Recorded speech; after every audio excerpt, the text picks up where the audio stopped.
Welcome back, you guys. I know. You see the title of today's recording. Let me explain.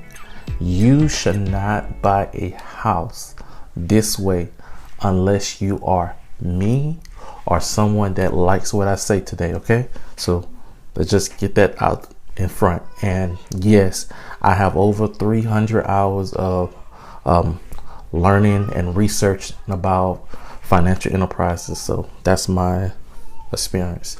So let's get into today's topic.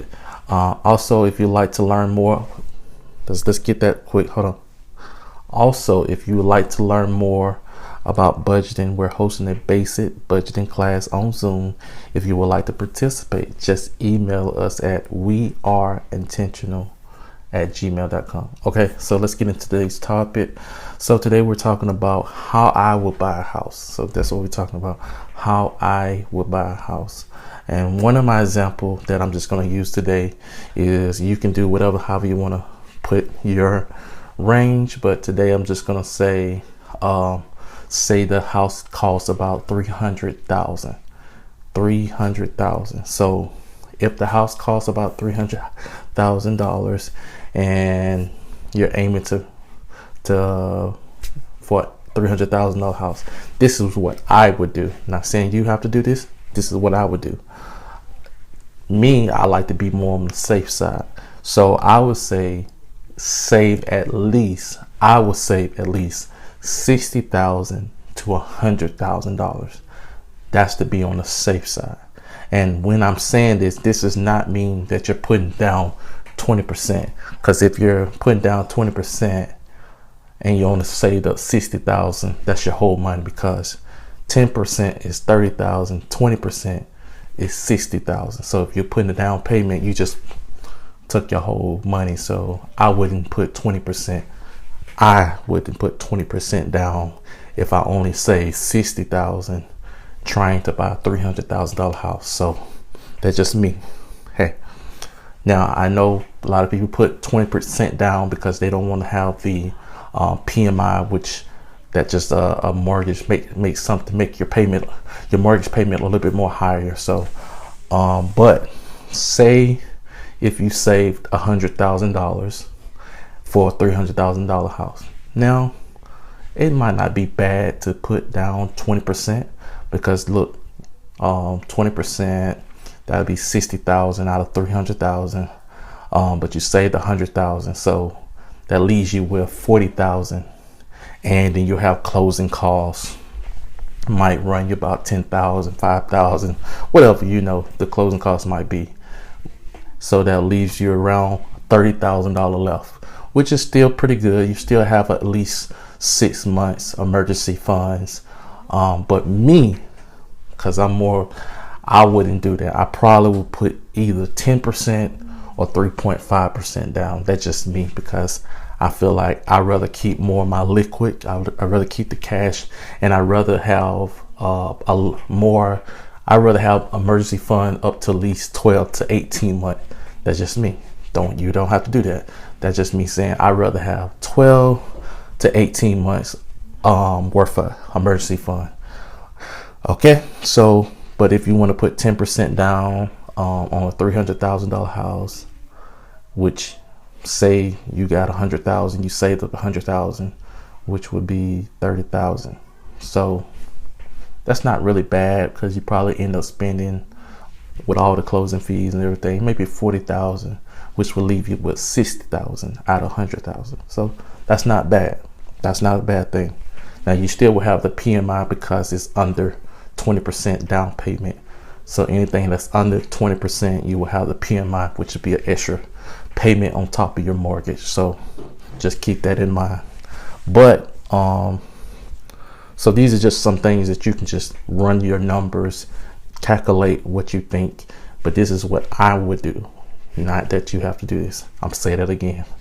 But yeah, so say let's go to 3.5, I guess 3.5%. Yeah, if you're doing a down payment, 3.5, and say you save 60,000, which is pretty good for a $300,000 house. and you're only doing 3.5, which would be probably around, I would say probably about 15,000, somewhere around in that range. And then closing costs would be another maybe 10 to 12,000, maybe, might be less. You could also ask the seller. This is another thing. You could also ask the seller to pay the closing fee. So that's something that you can recommend. That doesn't mean they'll do it, but hey, that's something you can ask. You can ask the seller to pay the closing costs. So keep that in mind.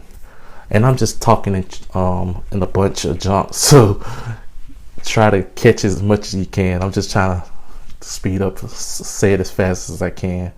But yeah, so if you put in 3.5 down and you save 60,000 on a $300,000 house, so say you got to pay closing costs, so you might end up spending 25,000 total. So that leaves you with 60,000, 25, 50, 40, leaves you about 35,000, I guess, say 45, 55. Yeah, so it leaves you about 35,000, which is not bad. You have a good emergency fund, which you'll put 35,000 as your emergency fund, which that should last you at least, I would say, 9 to 12 months, maybe even a little bit more than that. So those are the things that I would say that this is just, if you're going to buy a house, this is what I would do.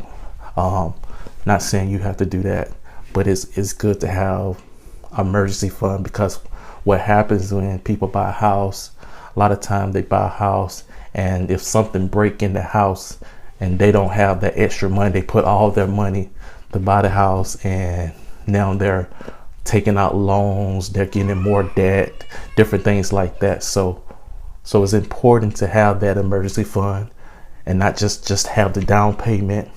It's good to have the down payment, but also make sure you have an emergency fund.